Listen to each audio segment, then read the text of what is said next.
Ya, como les dije el otro día,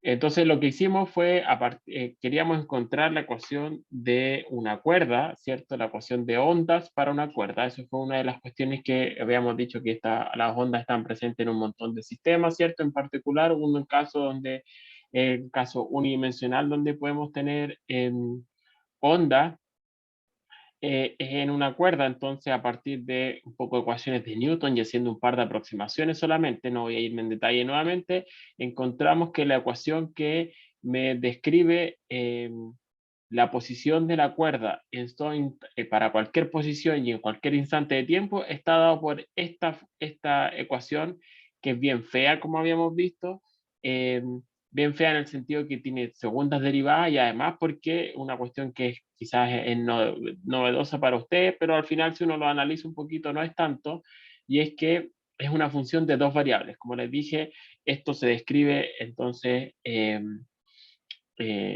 si bien la cuerda está descrita en una, como digamos, la considero como que es solo a lo largo del eje X, ¿cierto? El hecho de que también cada punto del espacio a lo largo del eje X se puede mover de manera distinta en el tiempo, entonces ahí tengo mis dos dimensiones. O sea, es un problema en una dimensión, pero el hecho de que tenga el tiempo hace que al final la función que me describa la cuerda sea una función de dos dimensiones, ¿sí? Porque es una cuerda, una línea que se está moviendo en el tiempo. Entonces, eh, por eso es que tengo, digamos, las dos dimensiones.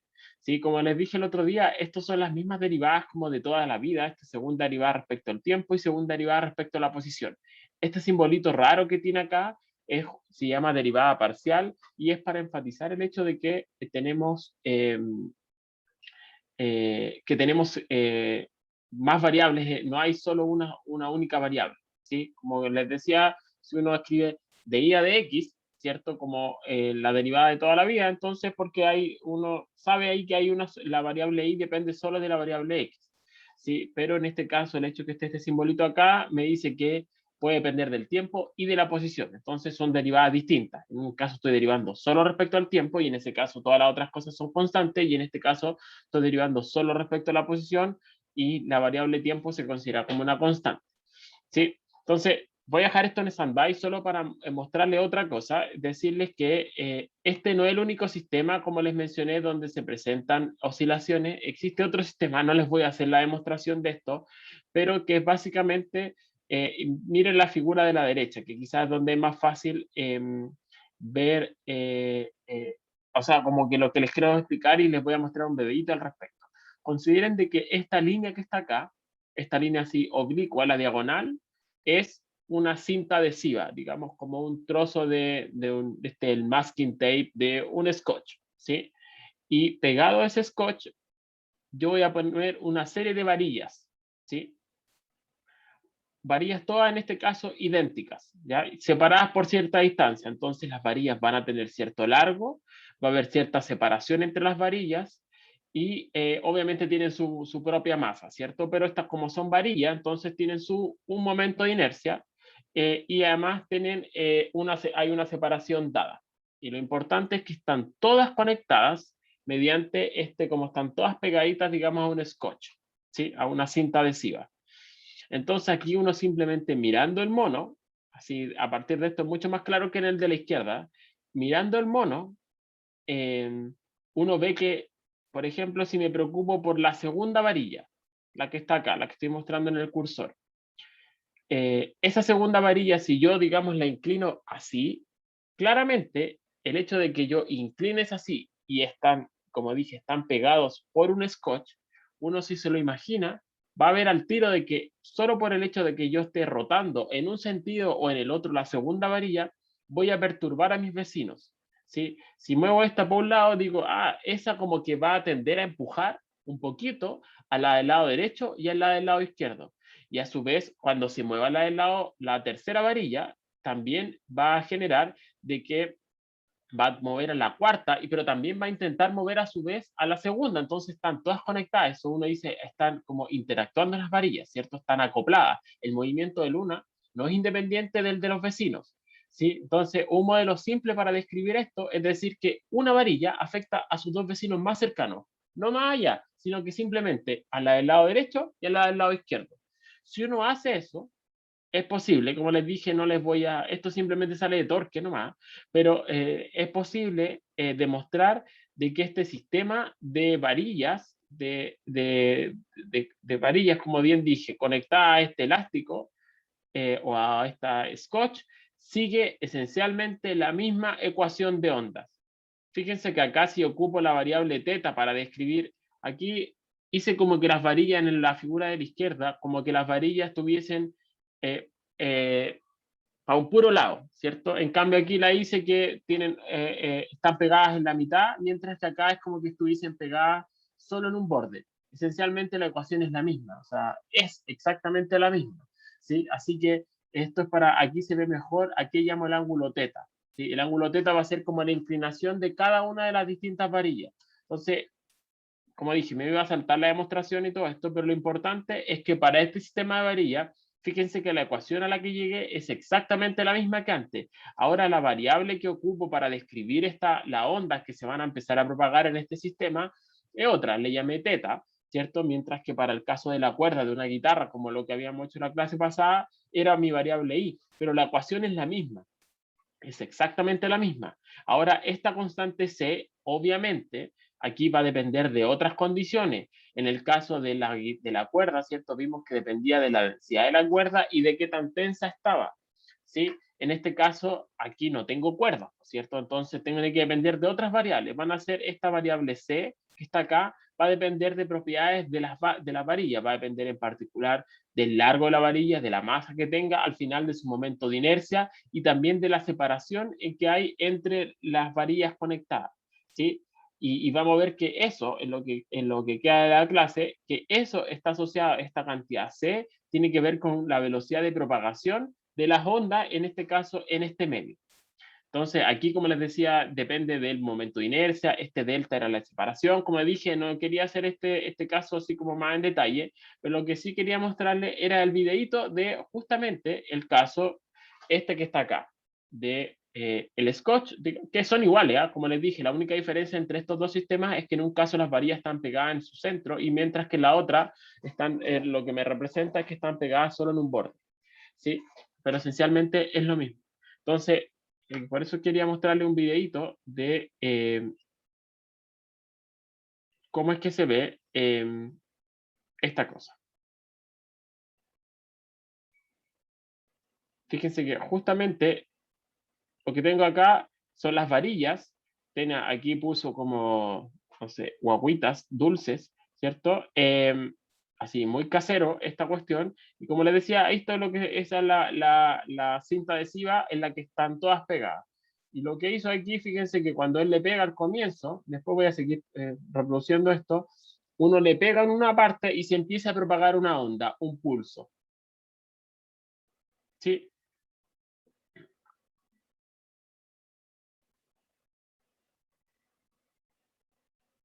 Sí, entonces por eso aquí uno ve al tiro de que cuando se mueve uno, obviamente como están todos pegados por la misma cinta adhesiva, obviamente tiende a afectar a mis vecinos. Pues si se mueve una, se mueve la del lado derecho y la del lado izquierdo.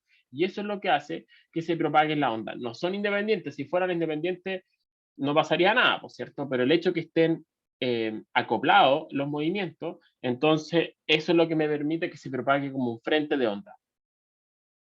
Y eso es lo que pasa en un continuo en general, porque así es como se propagan las ondas siempre.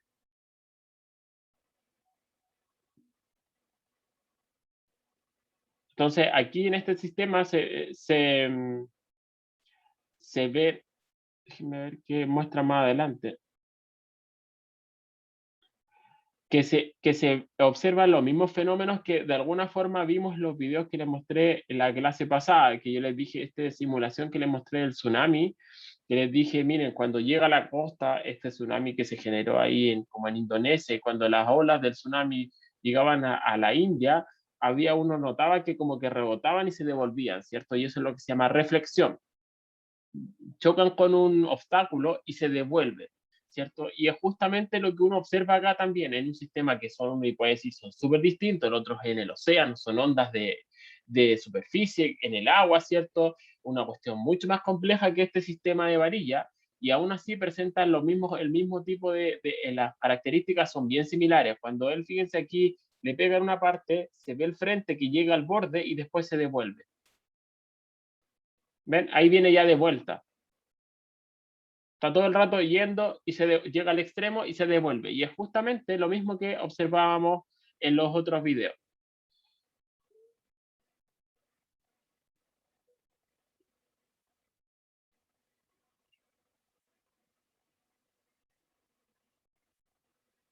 Entonces ahí está lo diciendo, porque no están independientes, sino que están todas conectadas. Cada una de las varillas se mueven en una dirección, pero el frente se mueve en la otra. Esa es la gracia. ¿Sí? Entonces después juega con cambiando, por ejemplo, si yo quiero cambiar la velocidad de la onda, ¿qué tengo que cambiar? Y aquí, bueno, uno tiene que irse más en detalle, tiene que ver con la separación entre las varillas o jugando también con el largo entre las distintas varillas. ¿Sí? Ven, ahí pone una parte que es con guaguitas o con dulces y otra sin dulce. Y uno ve que se comporta distinto.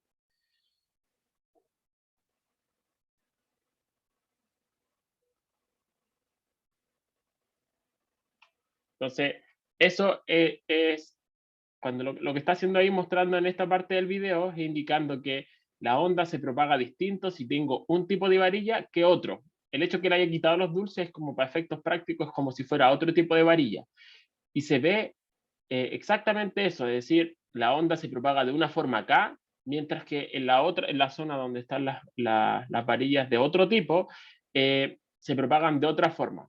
Y eso es lo mismo que ocurre, no sé si lo has visto, no sé, bueno, en la piscina, a veces cuando uno juega con un láser, o lo ha visto que el fenómeno de refracción, de que la onda se mueve de una forma en el aire y en el agua se mueve distinto. O ve cuando, no sé, pues pone un lápiz en un vaso de agua y uno, dependiendo del ángulo con el que lo ve, se ve distinto, ¿cierto? Y eso es porque la luz se propaga distinto en el agua que en el aire. Lo mismo acá, en la onda se propaga distinto en esta parte que en la de acá. ¿Sí? El hecho que sean medios distintos se propaga con velocidades distintas y el hecho que haya con velocidades distintas es lo que se llama el fenómeno de refracción. ¿Sí? Que no vamos a estudiar acá.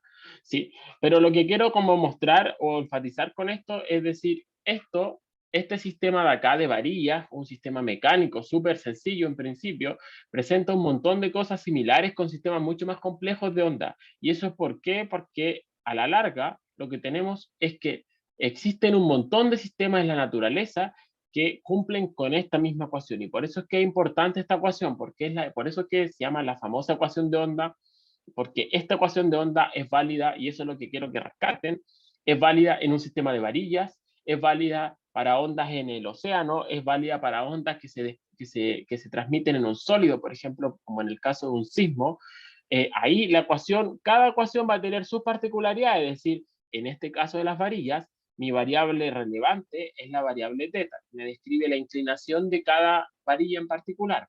En el caso del sonido, por ejemplo, la variable relevante, como les mencioné en la clase pasada, es la presión. Entonces, aquí en vez de decir teta, va a decir P de presión, y en ese caso la ecuación va a ser exactamente la misma, pero para la presión. En el caso, por ejemplo, de onda electromagnética, aquí en vez de decir teta, va a decir campo eléctrico. Entonces, el campo eléctrico, el que cumple con una ecuación de este estilo, y el campo magnético cumple con una ecuación de este estilo. Si estoy pensando en el caso de la guitarra, de la cuerda a una guitarra, bueno, en ese caso es la altura de la cuerda la que cumple con esa ecuación. Entonces, la ecuación es la universal. Aquí la variable que tenga va a depender del problema en particular que yo esté estudiando. ¿Sí? Lo mismo ocurre con esta cantidad C. Esta cantidad C es la que se llama, el numerito que está acá, lo que me da acá es la velocidad de propagación de la onda y depende de las características del sistema que yo esté estudiando. Como les dije, acá, en el caso de la cuerda, depende de la tensión de la cuerda, por eso es que cuando la gente que toca guitarra, ¿cierto? Entonces uno le ajusta la presión porque dependiendo al hecho que yo esté ajustando la presión, lo que va a hacer es que cambie la velocidad con la que se propaga la onda y finalmente también va a cambiar la nota que yo pueda generar, ¿sí? Y depende de la ansiedad de la cuerda, por eso es que hay cuerda de la guitarra, ¿cierto? Tiene 6 cuerdas y hay una y cada una tiene un grosor distinto. ¿Y eso por qué? Porque cada una tiene una densidad distinta. No son del mismo material exactamente y por lo tanto las cuerdas pesan distinto y su densidad es distinta. ¿Sí? Todas tienen el mismo largo. ¿Sí? O sea, van desde este sector de la guitarra a este otro sector de la guitarra, ¿cierto? Entonces, así es como está esto es lo que me quiere decir para el caso de una cuerda. Para el caso de una onda electromagnética, esto simplemente es la velocidad de la luz. Ese c es la velocidad de la luz. Si no, en el caso de las ondas de presión, cuando yo estoy hablando que se propagan en el aire, este c va a ser la velocidad del sonido, ¿sí? Pero simplemente va a ser siempre la velocidad con la que se están propagando las ondas en el medio, ¿sí? ¿Hay alguna pregunta hasta acá, chiquillos, o no?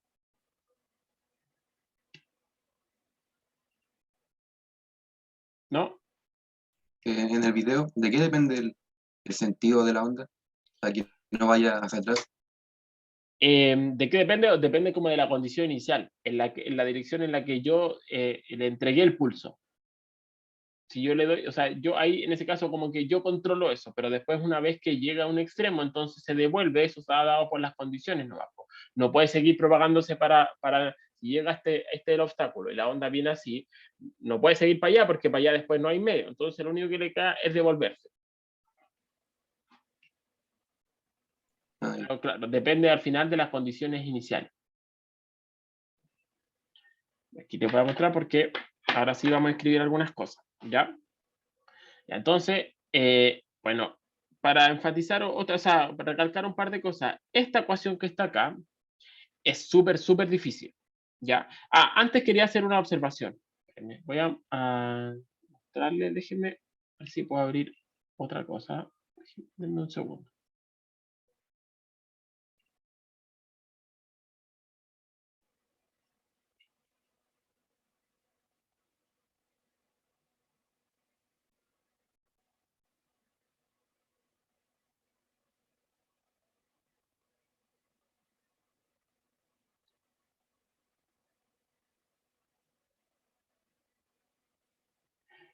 Mejor lo hago acá nomás. Ya, antes de seguir hablando un poquito de eso, así como un paréntesis matemático, y es lo siguiente, el tema de las derivadas parciales.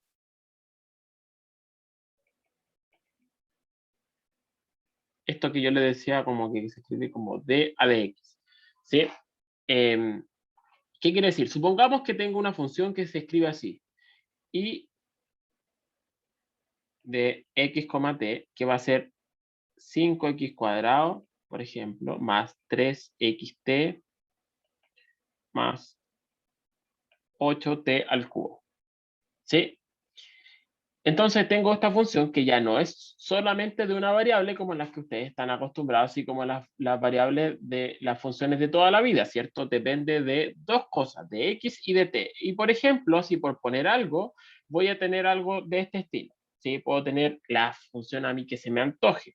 Entonces, para que se entienda bien qué son estas dos cantidades, por ejemplo, de x y de a de t, entonces, como les dije, esto no son más que las mismas derivadas de toda la vida, así cuando uno escribe dA de t, ¿cierto? Pero el hecho que esté este simbolito acá, que se llama parcial o derivada parcial, tiene que ver con que estoy enfatizando de que hay más variables en el problema, ¿sí? No hay solo una única variable, ¿sí? Entonces, calculemos así a modo de ejemplo, entonces calculemos cuánto vale si yo quiero calcular de y a dx, ¿cuánto vale la derivada de esta función la función y respecto a la variable x? Si yo calculo eso, entonces, ¿qué tengo que hacer? Entonces, tengo que ir, obviamente, las reglas de la derivada de la suma, el producto, regla la cadena y todo se siguen manteniendo, pero teniendo el siguiente ojo. Aquí lo que estoy haciendo es derivando respecto a x y solo respecto a x, obviamente.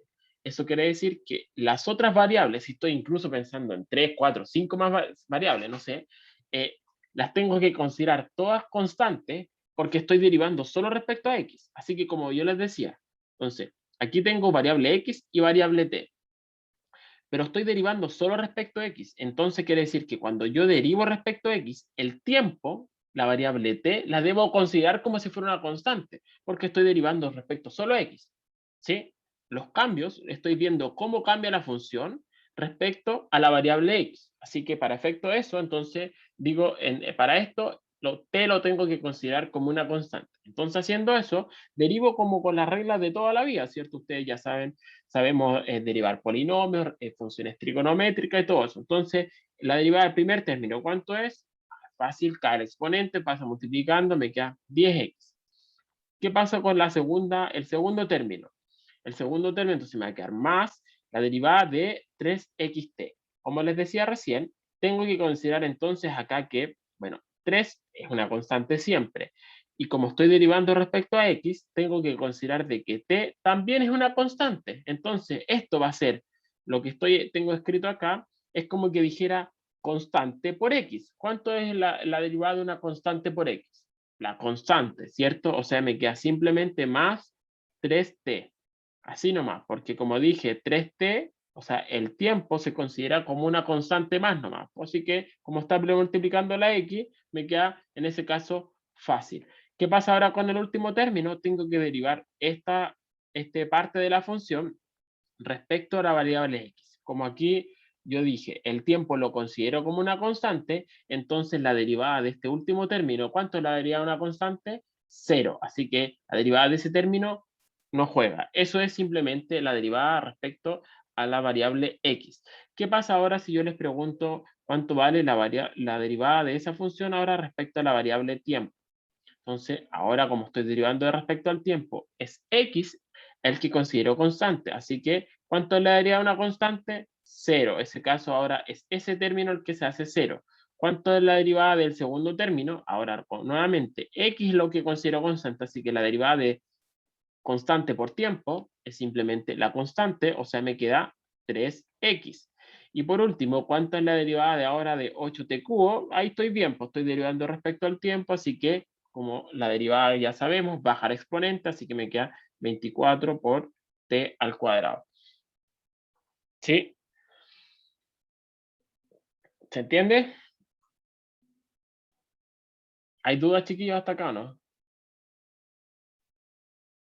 Otras cosas que yo puedo hacer también es hacer lo siguiente. Ahora, esto que tengo acá es una nueva función a la larga, ¿cierto? Mi función original era esta de acá arribita, ¿cierto? Y de x, t. Pero la derivada respecto a x también es una función. Entonces, también puedo derivarla a su vez respecto a x o respecto al tiempo. Por ejemplo, puedo volver a derivar esto respecto al x. Entonces, si ahora yo derivo respecto a x, o sea, la derivada respecto a x de y a de x, que es lo mismo que yo diga de 2y a de x2, ¿cuánto vale? Tengo que derivar esto respecto a x. Así que esto es fácil. Pues, ¿cuánto es la derivada de 10x respecto a x? Es simplemente 10. ¿Cuánto es la derivada de 3t respecto a x? 0. Así que la segunda derivada respecto a x es simplemente 10. ¿Qué pasa ahora si yo derivo otra cosa? Si derivo entonces lo que puedo hacer ahora es agarrar esta función y digo, pero esa función también depende de la variable x y de la variable tiempo. Entonces yo perfectamente puedo decir, voy a derivar esto respecto al tiempo ahora. Entonces voy a derivar esto respecto al tiempo. Y eso se denota así, de 2i de t a de x. Así se escribe, ¿ya? ¿Cuánto es esto? Entonces tengo que hacer la derivada de esta cuestión respecto al tiempo. Entonces, nuevamente, como estoy derivando esto respecto al tiempo, ese primer término se hace 0 y después tengo la derivada de 3t respecto al tiempo, es simplemente 3. Veamos los últimos dos ejemplos y con esto termino así como la parte de las como de operatoria un poco de las derivadas. Puedo nuevamente yo aquí hacer ahora la segunda derivada respecto al tiempo, o sea, de a de t de i a de t. Y eso, como dije, se denota así, de 2i a de t, 2. O sea, voy a derivar esta expresión respecto al tiempo. ¿Cuánto es? Entonces ahora ya lo hago más rápido. El primer término es 0 porque estoy derivando respecto al tiempo y me queda 24 por 2 son 48, me queda 48 por t. ¿Sí? ¿Qué pasa ahora si derivo al revés? Ahora derivo respecto a x, la derivada que yo tenía respecto al tiempo. ¿Sí? Entonces voy a agarrar esta función y ahora la derivo respecto a x. Como dije, eso es lo mismo que se denota así, perdón, eso es t. Y esto que me queda, tengo que derivar esto, como dije, respecto a x. ¿Cuánto es esto? Entonces la derivada de 3x respecto a x es 3, la derivada de este término respecto a x es 0, así que solo tengo que eso es igual a 3. Y si se fijan, lo bonito de esto es que esas dos derivadas son iguales. ¿Sí? Es una propiedad del cálculo, la derivada aquí, cuando las cruzo en el orden, da lo mismo en que hago primero de respecto a x y después respecto al tiempo, o primero respecto al tiempo y después respecto a la posición. Esto en las funciones como bien comportadas, las funciones de bien, entonces se tiene que siempre estas cuestiones son iguales, ¿sí? Las derivadas como cruzadas, el orden da lo mismo, ¿sí? En la mayoría de las funciones, si son continuas y se cumplen las propiedades que la mayoría de las funciones cumplen. Entonces, eso se tiene, ¿sí? ¿Hay dudas, chiquillos, o no? Este fue como mi paréntesis en el tema de derivadas parciales. ¿No? No, No, profe. Ya. ¿No lo habían visto esto, supongo, o sí? ¿Lo habían visto esto, no? ¿Lo de derivadas parciales alguna vez en otro curso? yo sí. Ah, ya lo habían visto. Pero no todos, ¿o sí?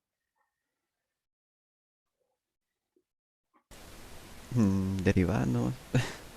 Ya. Pero esto, bueno, si se dan cuenta, las reglas son como las mismas. Hay que tener como cuidado respecto a qué variable estoy derivando solamente. ¿Ya? Se lo hago esto porque va a ser importante lo que viene, ¿no? Ya, entonces, pasando ese paréntesis, entonces voy a volver un poquito acá y les comento que esta ecuación es la que se llama la famosa ecuación de ondas, que como les decía, es súper difícil, porque, o sea, es súper difícil en el sentido que es una ecuación que tiene segundas derivadas, que además que tiene segundas derivadas son dos variables independientes, x y t. Entonces, en verdad, y eso que estoy solo en un problema unidimensional, imagínense si yo paso un sistema de esta hora bidimensional o tridimensional, ondas en 3 dimensiones, es mucho, mucho más complejo, ¿cierto? Entonces,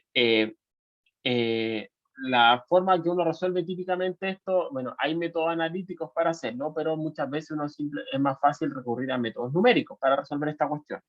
Pero tiene una ventajita que es la siguiente, que existe un tipo de solución. Esta solución, o sea, esta ecuación en principio tiene infinitas soluciones posibles, ¿sí? Pero existe un tipo de solución que es bien famosa, que tiene un montón de utilidades porque es la que se ve muchas veces, que son las que se llaman las ondas, digamos, que representan mis ondas viajeras, ¿sí?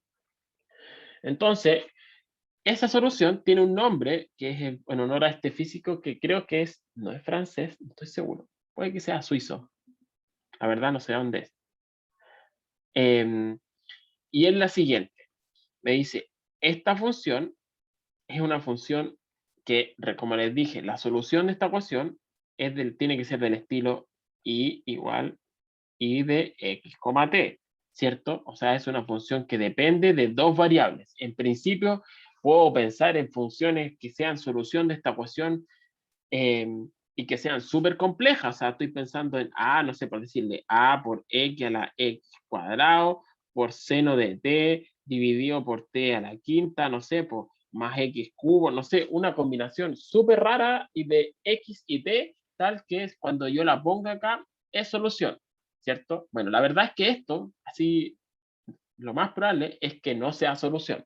Si yo pongo esta función que marqué aquí, ahora la que escribí, que se me ocurre recién, la pongo acá de vuelta, seguramente no va a ser solución. Si yo chequeo las derivadas, voy a ver que seguramente no hay ni una posibilidad de que la segunda derivada respecto al tiempo sea igual a la segunda derivada respecto a x por un c al cuadrado.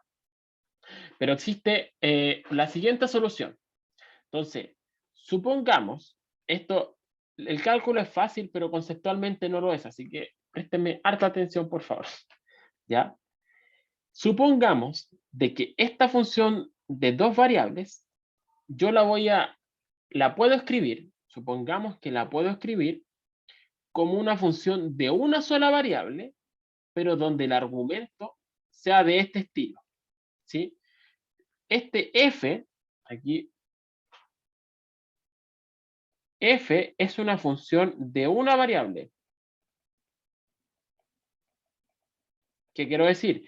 F es un, por ejemplo, por decirles algo, es un f de u, ¿sí? Que puede ser, podría ser, por ejemplo, igual a u cuadrado, no sé, seno de u, no sé, cualquier cosa que dependa de u. Las funciones de toda la vida que ustedes han visto desde el colegio, ¿cierto? Supongamos que entonces tengo un f, ¿ya?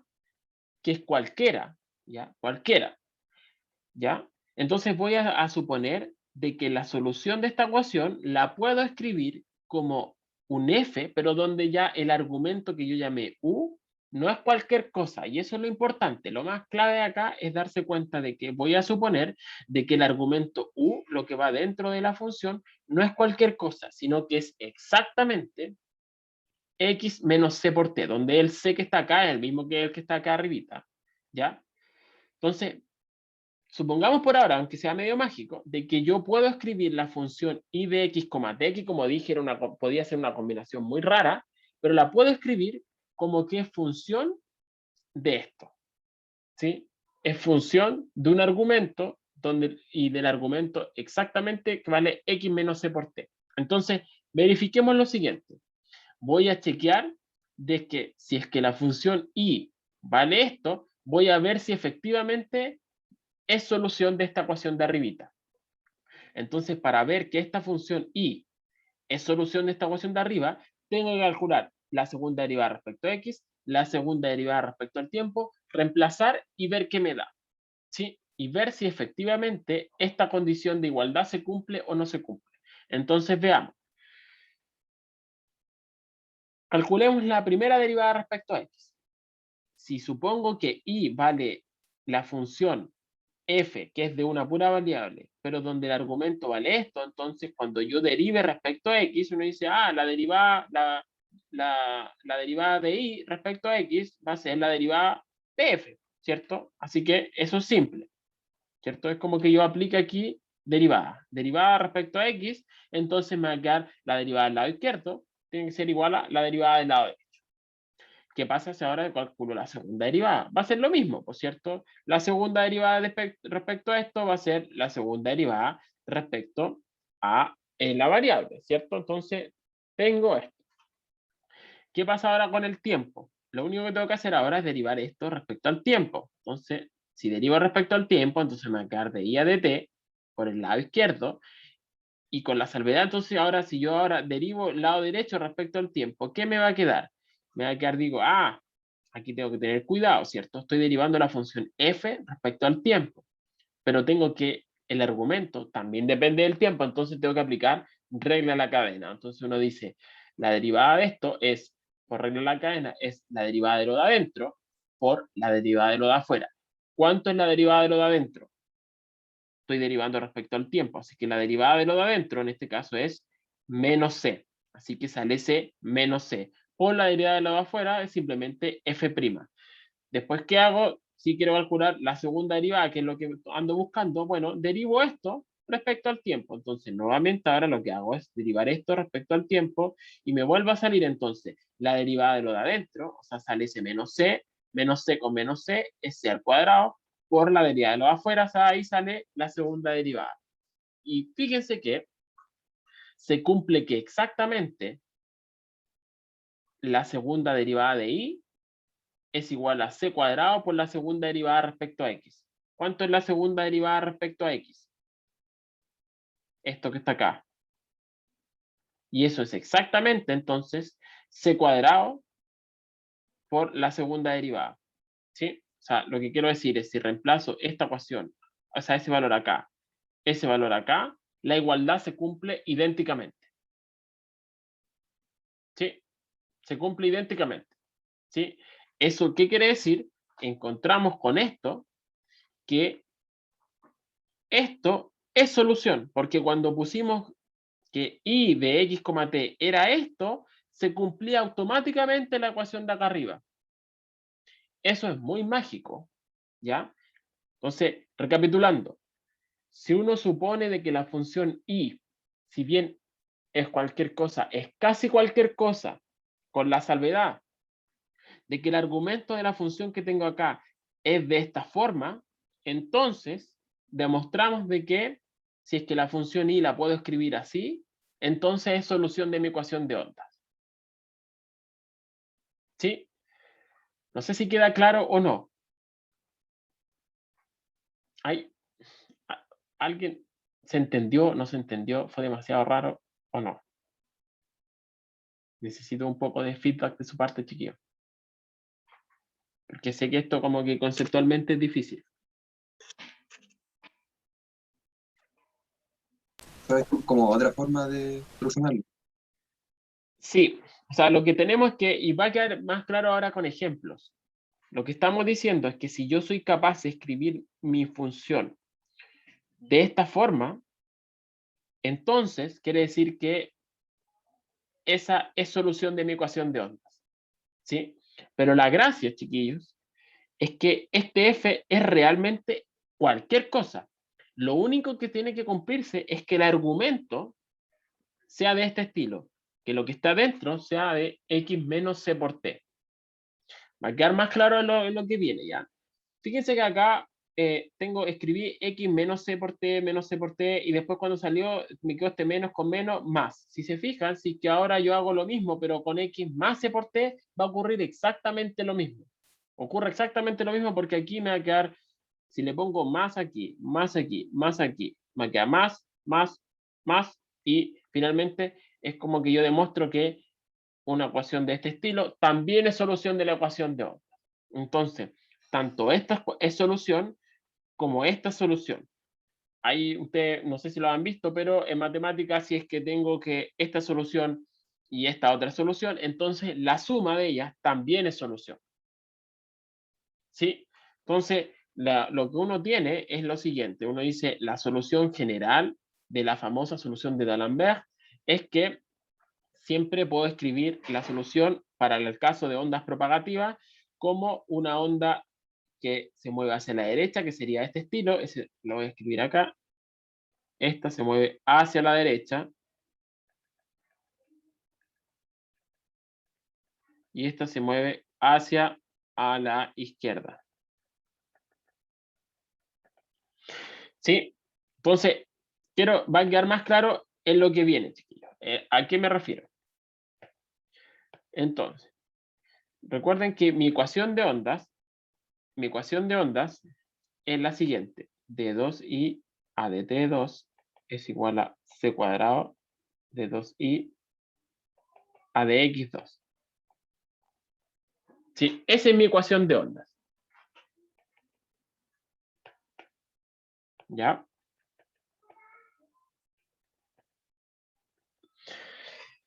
Ya.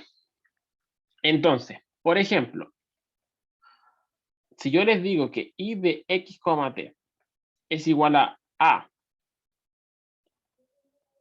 por x menos c por t al cubo, ¿ya? Entonces, yo mirando esta cuestión que está acá, ahora les pregunto, ¿esto es solución o no es solución de la ecuación de arriba? Una forma de verlo es que ustedes digan, profe, lo que tengo que hacer entonces es calcular la segunda derivada de esta función respecto al tiempo, calculo la segunda derivada de esta función respecto a la posición, reemplazo acá y veo si se cumple o no se cumple esta ecuación. Si se cumple, quiere decir que era solución; si no se cumple, no era solución. Obvio, ¿cierto? Pero existe una forma más fácil, que es justamente recordándose de que existe esta famosa solución de D'Alembert. ¿Qué me dice? Me dice que si yo puedo escribir, veamos el caso simple primero, si yo puedo escribir mi ecuación de este estilo, donde f es cualquiera, pero donde el argumento de este es de esta forma, entonces me dice automáticamente esa es solución. ¿Sí? Esto que acabo de escribir acá, ¿tiene esa forma o no tiene esa forma? ¿Cuál sería como el f? El f. ¿Cuál sería el f de u en este caso? Si miro acá, digo, tengo a por esta cuestión al cubo, es como que yo dijera que eso es a por u al cubo, ¿cierto? ¿Sí o no? Ese sería como el f que estoy utilizando en la notación que tengo acá, en la notación que tengo acá, ¿cierto? Y digo, y ahora justamente, si es que tengo que mi f es de esta forma y mi argumento es justamente x menos c por t, entonces esta sí es solución. Esta sí es solución. Puedo poner otro ejemplo. ¿Qué pasa si les digo que de x, t, no sé, es algún a por e a la menos, no sé, por x menos c por t al cuadrado partido en 5, así tal cual. ¿Sí? ¿Esta es solución o no es solución? Sí, digo, sí, ¿por qué es solución? Porque aquí puedo decir, sí, el f de u, en este caso es a por e a la menos u cuadrado partido en 5, donde, como dije, en este caso nuevamente, el u es x menos c por t.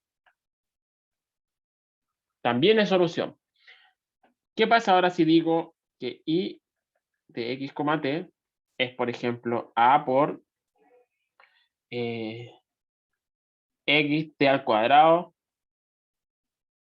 a por xt al cuadrado? ¿Esta es solución o no es solución?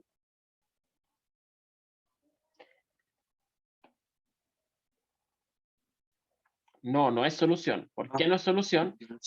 Porque el argumento de que tengo acá, por más que yo trate de hacer un enjuague con esta cuestión, que no puedo hacer mucho en verdad, no la puedo escribir de esta forma.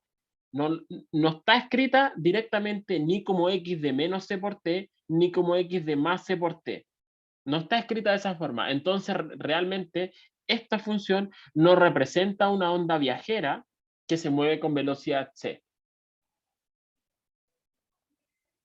¿Sí? Entonces, aquí mirando esto, digo que claramente esta no es solución.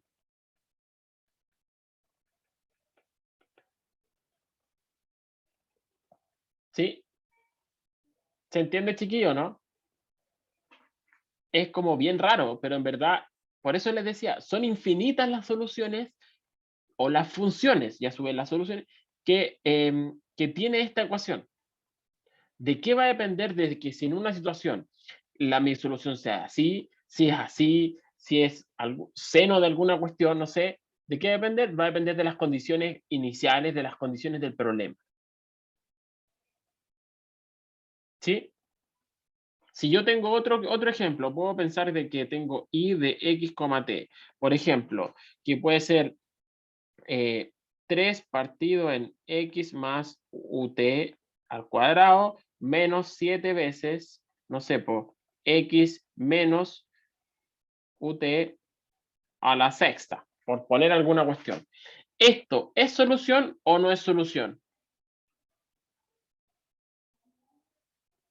Con todo lo que dije antes, ¿es solución o no es solución?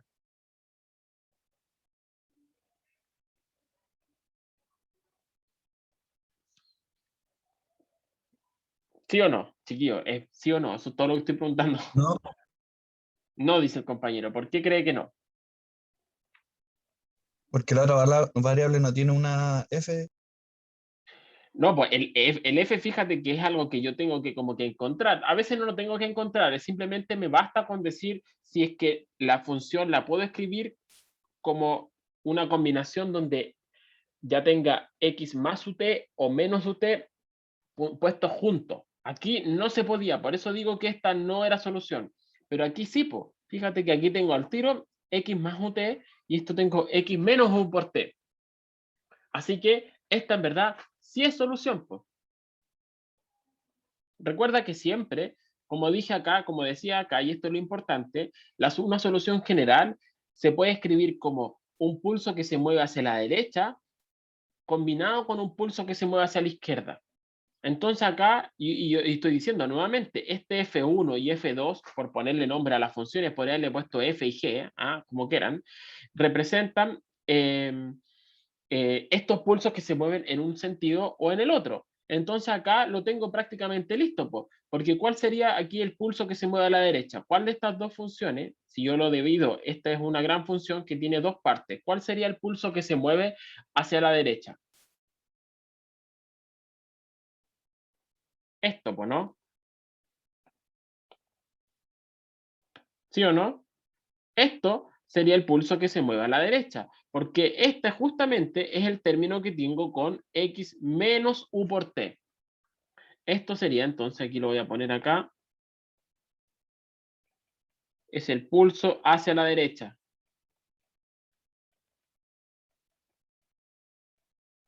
Esto, pulso hacia la izquierda.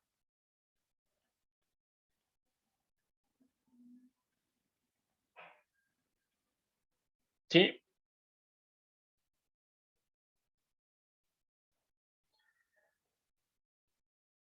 ¿Qué pasa? Hubiese pasado si yo le pongo acá, no sé, por poner algo, más seno de x por t, ¿sigue siendo solución o no?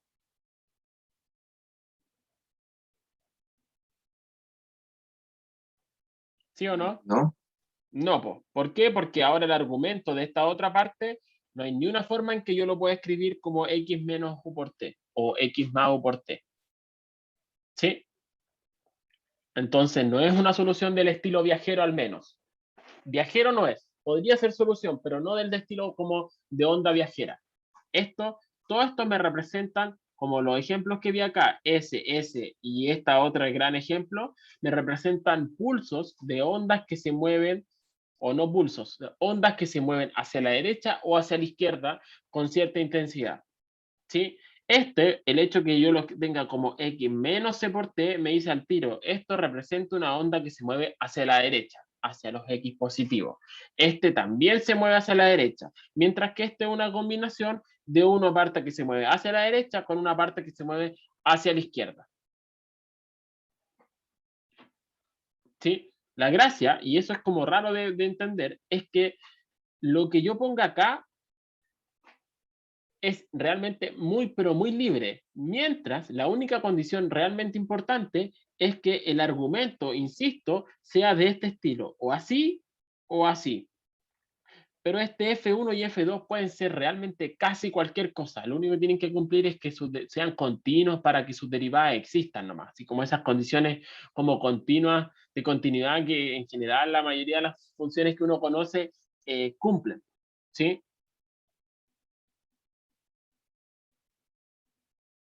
Sí, ¿se entiende, chiquillos, o no? Voy a ver, tengo en MATLAB una especie de programita que hice para mostrarles un poco gráficamente en la interpretación de estas cuestiones.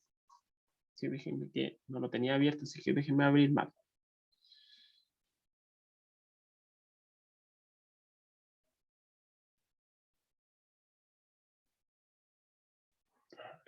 Abrir un poco rápido, espérenme.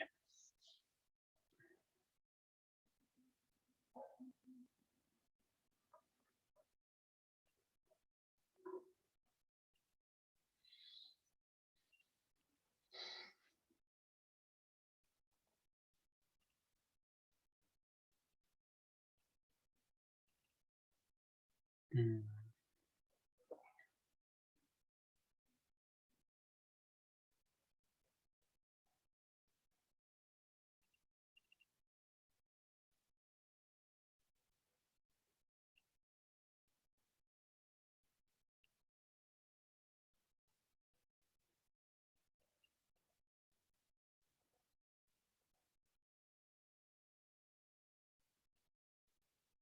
Ya, entonces ahora lo puedo abrir.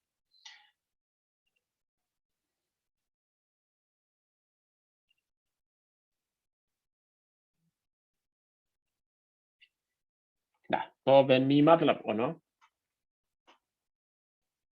Se ve. Sí, Ya, voy a agrandar un poquito esto.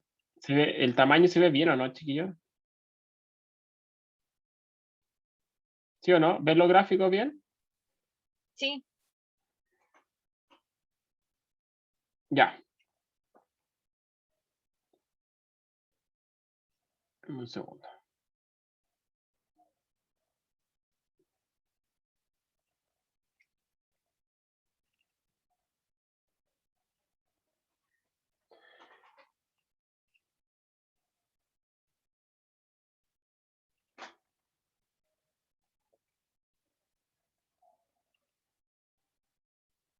Ya, entonces, fíjese, lo que voy a mostrar acá va a ser, voy a demostrar o quiero visualizar cómo se ve una onda viajera de este estilo.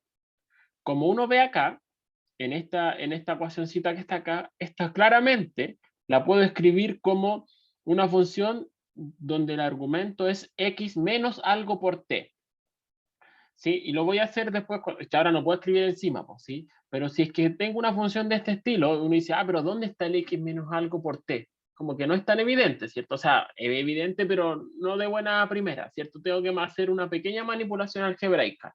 Entonces, voy a ver primero, así como en la simulación, cómo se ve. Entonces aquí ya, bueno, está el código MATLAB, cómo se hace, y lo que voy a graficar acá es justamente eso, ¿sí? Le di un valor de condición inicial, no sé, y voy a ver cómo es que se ve. Y si me funciona bien esto, me comí algo. C sub 0.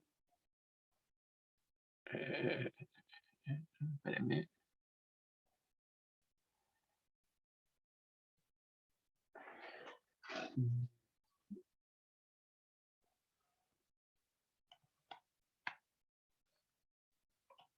No sé, supongo que eso, con eso basta, ¿no? No se ve nada ahí. Espérenme.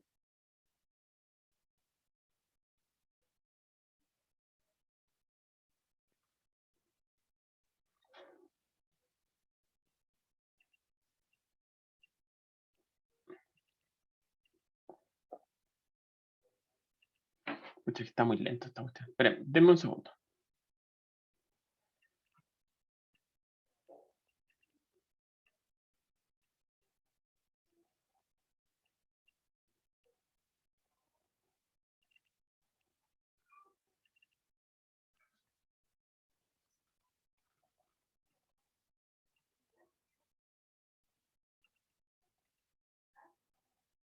Ya, ahí se ve, ¿no?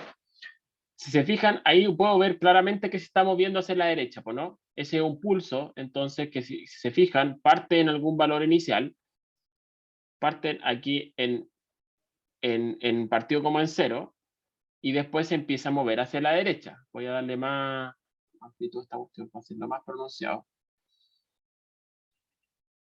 Ahí sigue.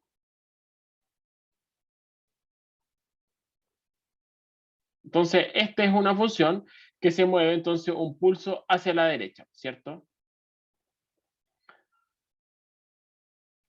¿Qué pasa ahora si, por ejemplo, yo muevo ahora al revés en mi función? Fíjense que acá lo que tengo es tal cual lo que tenía ahí arriba y dice A menos B por T. Si le cambio el signo, veamos qué es lo que pasa. Si le pongo más B por T, veamos qué es lo que va a ocurrir. ¿Para dónde se mueve? Se mueve justamente para la izquierda, ¿cierto? Entonces, por eso les decía, las funciones que yo puedo escribir como A, o sea, como X más C por T, se mueven hacia la izquierda. Las X menos C por T se mueven hacia la derecha. ¿Sí? Entonces aquí si yo quisiera jugar con los valores, por ejemplo, de la velocidad, entonces simplemente cambio cómo se ven estas cuestiones. Pues ven, ahí empiezo de nuevo, cambio la forma del pulso y se empieza a correr hacia un lado o hacia el otro.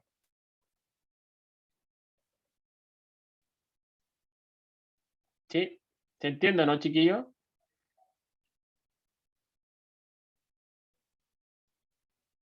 Ahí se mueve para este lado y como les decía, si cambio el signo ahora en la ecuación de acá, entonces esta cuestión va a empezar a moverse hacia el otro lado. ¿Sí? Ojo que además lo bonito de esto, que si se notan, es como realmente cuando uno le hace así como una cuerda, como, pucha, aquí no tengo el dibujo, la cuestión de mi hijo el otro día, pero si tengo, imagínense que tengo una cuerda estirada y yo le dejo como un latigazo, uno ve que se empieza a propagar como un pulso. Y la gracia de esto es que si uno nota, el pulso no se deforma. El pulso tiene, una vez que genera el pulso simplemente se mueve para un lado o para el otro, pero no se está deformando a medida que se desplaza. Esa es una particularidad más de estas soluciones. La forma de la función no está cambiando. Simplemente el pulso tiene una forma dada y se mueve para un lado o para el otro dependiendo, o sea, con cierta velocidad. Nada más que eso. ¿Sí? Veamos ahora otro ejemplo. esto ahora va a ser una solución distinta a esa. Lo que quiero mostrar acá en esta parte, fíjense que algo bien parecido, pero la diferencia es que voy a tener un pulso que se mueve hacia la izquierda y un pulso que se mueve hacia la derecha. Me fui al chancho con la amplitud, parece, por eso es que quedó tan arriba. Ah, no, con el A creo que fue.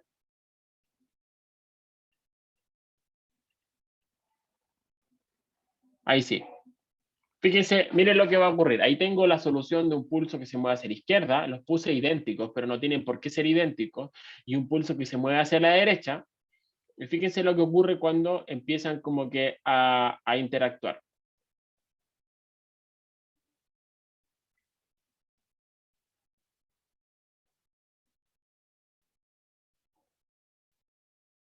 Uno dice, las soluciones se suman. Fíjense, se empiezan a sumar las soluciones. Llega a ese máximo. Ahí llega súper arriba. Pero fíjense lo que pasa después, una vez que siguen avanzando. Como que pasan en esta parte, se suman y después, pero la gracia es que después de que se interactuaron y se superpusieron en esta zona intermedia, cada uno se sigue moviendo manteniendo su forma. Eso es lo bonito, que mantienen su forma. Y voy a hacer algo para que se vea un poquito mejor.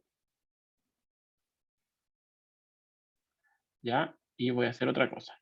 Aquí va a quedar que uno va a quedar con el doble de la amplitud que la otra. ¿Ya? Miren lo que ocurre. Hice uno que tuviese el doble de la amplitud que la otra. Entonces aquí va a quedar más evidente de que al final estos vienen así, así, así, así, y después siguen coexistiendo, o sea, siguen viviendo como que nunca se hubiesen tocado, solo como que interactúan en esa zona y después nada más pasa.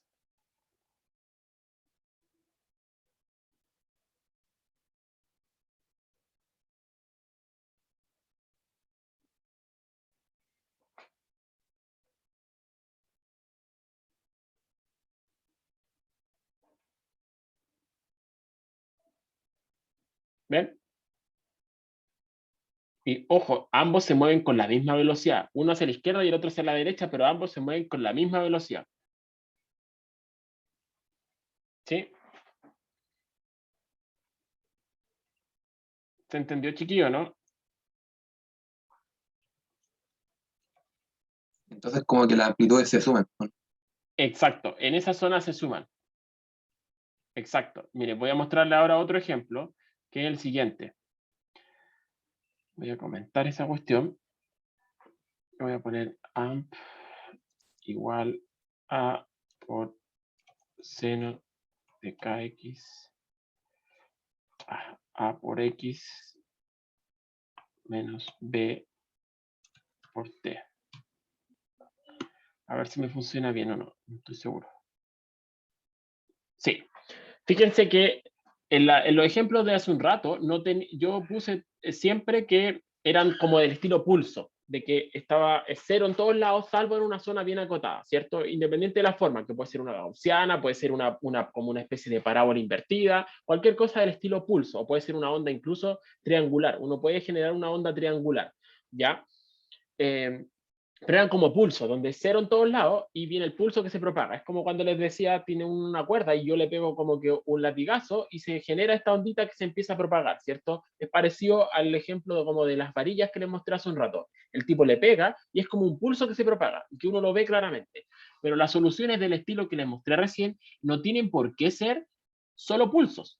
Pueden ser algo que el pulso se define como que es cero en casi todos lados, salvo en una zona acotada. En este caso, claramente, esta no es una solución del estilo pulso, pero aún así es solución que la puedo escribir de la misma forma como esta solución del estilo de D'Alembert. Fíjense que esta es una función que dice, es una función del estilo seno, ¿cierto? Que se mueve hacia la derecha con cierta velocidad. ¿Se dan cuenta, no? Si ahora lo invierto y está presente en todo el espacio, ¿qué pasa si ahora le pongo más esto? ¿Qué va a ocurrir?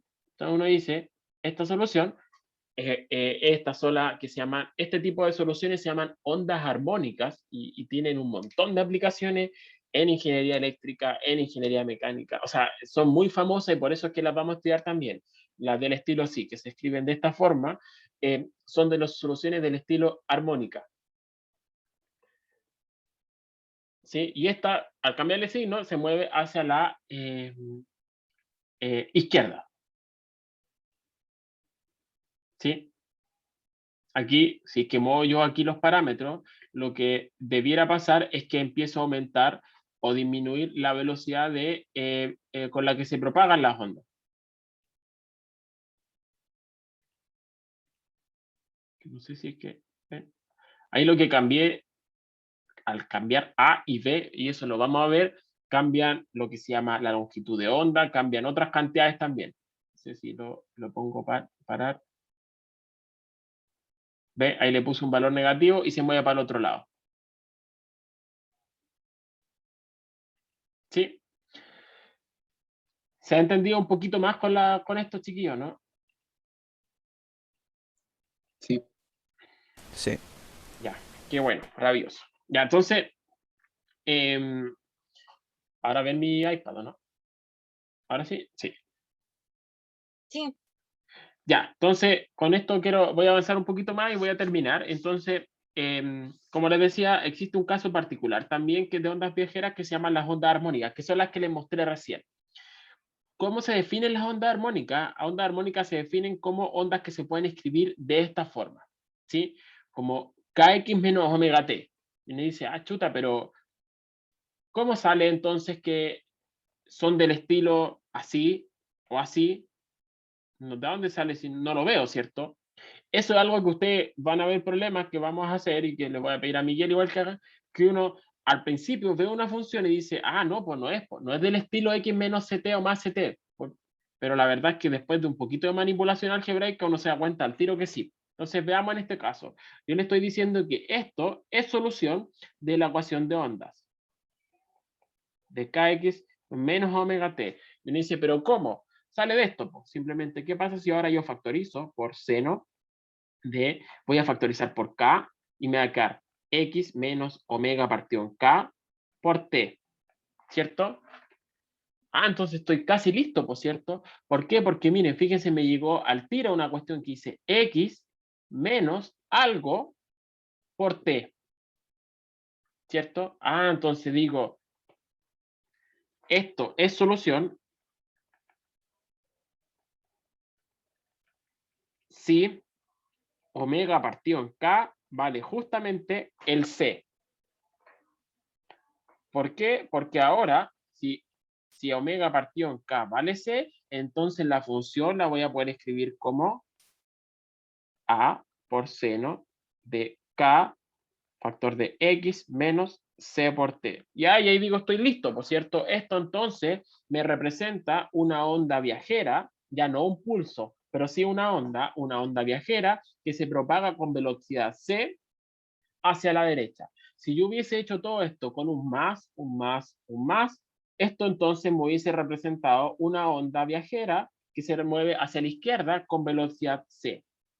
¿Sí? Entonces ahora cada vez que ustedes vean esto, que como les decía, de aquí en adelante en sus especialidades debieran ver este tipo de onda en electromagnetismo, sobre todo en electromagnetismo, es muy recurrente escribir las ondas de este estilo.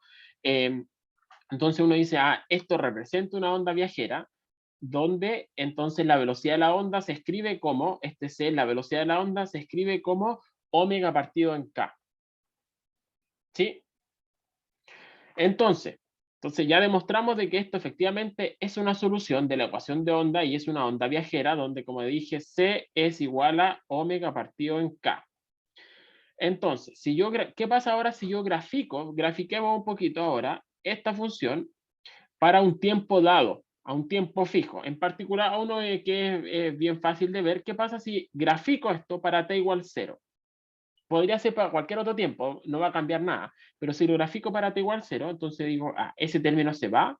¿Y qué tengo que graficar entonces? La función a seno de k por x. Si le grafico, obtengo algo así. Si grafico seno de kx, me da eso. A partir de este gráfico digo, ah, pero la función seno, yo sé de toda la vida de que es una función periódica, ¿cierto? En este caso, fíjense que estoy graficando respecto a la posición X. Y veo que es periódica en la posición, ¿cierto? Aquí la distancia es la misma entre pics, ¿cierto? La distancia entre pics o entre valles y valles es la misma. Como ese periodo que hay en el espacio es lo que se llama longitud de onda. Eso no sé si lo habían visto, es la letra griega lambda y es la letra clásica en la literatura para definir longitud de onda. Y se define entonces como 2pi partido por el numerito que acompaña a la x. ¿Sí? Eso es porque de funciones trigonométricas uno siempre sabe que el periodo de una función trigonométrica es 2pi partido por el numerito que acompaña a la x. Si el numerito es 1, o sea, si me queda seno de x, entonces el periodo es 2pi. Pero si fuera 3, por ejemplo, entonces el periodo es 2pi partido en 3. Así sucesivamente. ¿Sí? Pero es como una especie de periodo, pero espacial. ¿Sí? Es cada cuánto se repite la onda. Así que si me voy bien para atrás, ¿a qué me refiero? A que puedo escribir entonces en esta parte de acá, ¿a qué me refería? Este sería justamente el periodo espacial. Esto, la distancia que hay entre, aquí fíjense que había un pic, un pic, un pic, un pic que se va más despacito, ¿cierto? Pero hay una distancia típica entre esto. Esa distancia sería la longitud de onda, en este caso de la gota que cae. ¿Sí? En este caso, por ejemplo, de la simulación de estos pics que subían y bajaban, la distancia típica entre estos, si se fijan, son todos equidistantes entre sí. Esa distancia yo la puedo definir entonces como mi longitud de onda. Ese sería el lambda asociado. ¿Sí? En este caso es más fácil de ver, ¿cierto? En estas olitas que se hacen, la longitud de onda representa eso. ¿Sí? Todos estos tenían una longitud de onda característica, si se acuerdan. ¿Sí? Entonces siempre puedo definir una longitud de onda de ese estilo. ¿Sí? ¿Dónde estaba? Estaba por acá. ¿Sí? Por otro lado, ¿qué pasa ahora si yo, en vez de hacerlo esto era para t fijo? Lo voy a poner acá. Esto es para t fijo. ¿Qué pasa ahora si yo grafico para un x fijo? Me paro en un punto dado en la cuerda. Imaginemos que estoy representando esto para una cuerda. Me paro en un punto dado en la cuerda y quiero ver cómo se desplaza en el tiempo. Ahora ese X fijo, veo cómo se desplaza la cuerda en el tiempo. Uno dice, esto va a subir y bajar, ¿cierto? Y efectivamente eso es lo que hace. Entonces, para un X fijo, si este X fijo, por ejemplo, X igual a 0, ¿ya? Pero sale para cualquier X fijo, no tiene por qué ser 0, pero es más fácil graficarlo para X igual a 0. Entonces, ese término se va y lo que tengo que graficar es seno de menos omega t, o menos seno de omega t si ocupo las propiedades de signo, ¿cierto? De paridad. Entonces, ¿cómo se vería este gráfico? O sea, ¿cómo se vería la función graficada en el tiempo? Fíjense que son gráficos distintos. Esto gráfico en posición, esto gráfico en tiempo. ¿Cómo se vería? Que también es una función periódica. Y ahora el periodo efectivamente es un periodo temporal, que este periodo t, entonces cada tantos segundos la onda se repite. Aquí me refería a cada tantos metros la onda se repite. No tiene nada que ver, o sea, no están relacionados, pero no es el mismo número. Este lambda es una distancia. Esto es distancia, por si acaso. O sea, esto se mide en metros. Esto es distancia. Este periodo espacial es distancia. La longitud de onda se mide en 20 centímetros, 30 centímetros, lo que sea. Mientras que esto se mide en tiempo. Sí. ¿Sí? Parece como que fueran lo mismo. Uno dice, pero se repiten la misma distancia. Como está hecho el gráfico. Pero son cosas que no tienen nada que ver. Se relacionan en las ecuaciones, pero no tienen nada que ver. Uno es distancia, el otro es tiempo. ¿Cómo se calcula a partir de esta función? Uno dice nuevamente, pues el periodo de una función trigonométrica se calcula como 2pi dividido el numerito que acompaña la variable. En este caso es omega, por eso es omega que está acá. ¿Sí? Y por último, voy a terminar con esto y después en la próxima clase seguimos con un poco más de ejemplos y pasamos al otro tipo de ondas que existe, que no son las ondas viajeras, se llaman ondas estacionarias. Pero por último, bueno, aquí está la demostración nuevamente que le hice el otro día. Entonces, o sea, que le hice el otro día, que le hice hace 10 minutos, que dijimos, esta función es solución si es que C vale justamente omega partido por K, porque así de esta forma yo la puedo escribir como X menos C por T, ¿cierto? Eso es lo que habíamos dicho.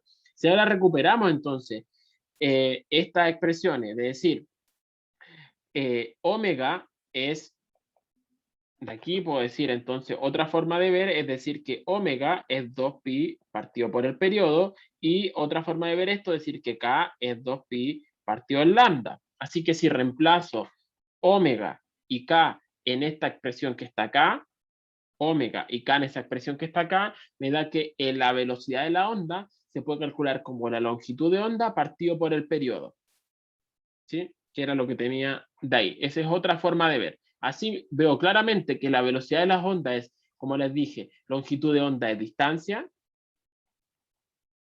y periodo es tiempo. Así que ahí tiene las dimensiones correctas. Distancia partido en tiempo me da una velocidad, ¿cierto?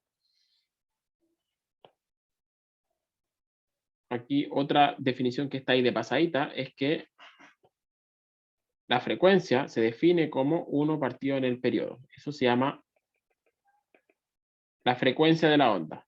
Entonces una onda tiene una frecuencia o un periodo, que es el inverso. Así que por eso de ahí sale ese F que está acá, es 1 partido por el periodo. ¿Sí? ¿Se entiende, chiquillos? ¿O no? ¿Hay dudas? Sí, se entiende. Ya. Qué bueno, chiquillos. Ya. Entonces, para terminar acá, ya creo que ha sido igual como bien densa la clase.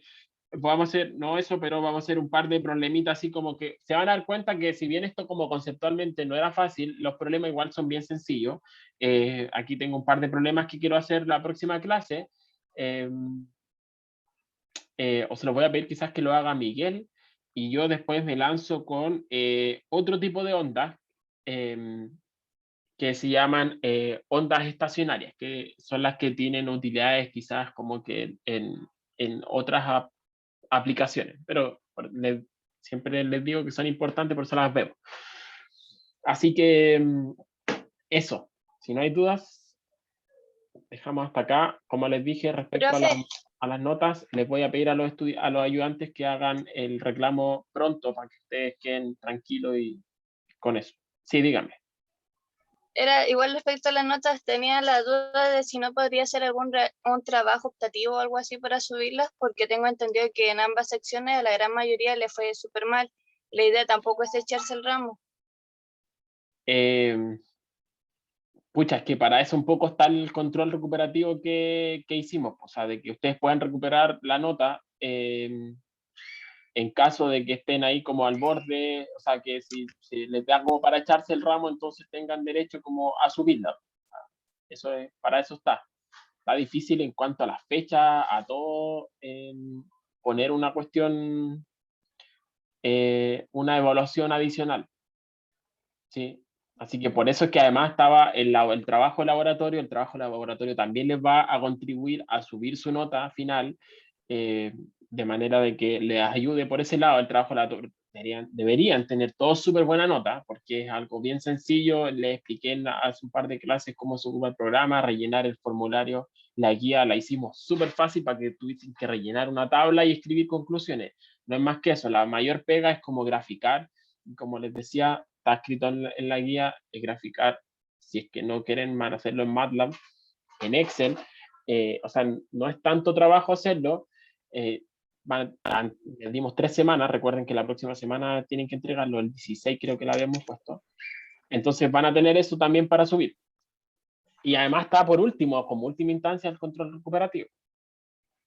Ya, muchas Pero veamos, pues gracias. si recién tienen, además, recién ha sido el primer control.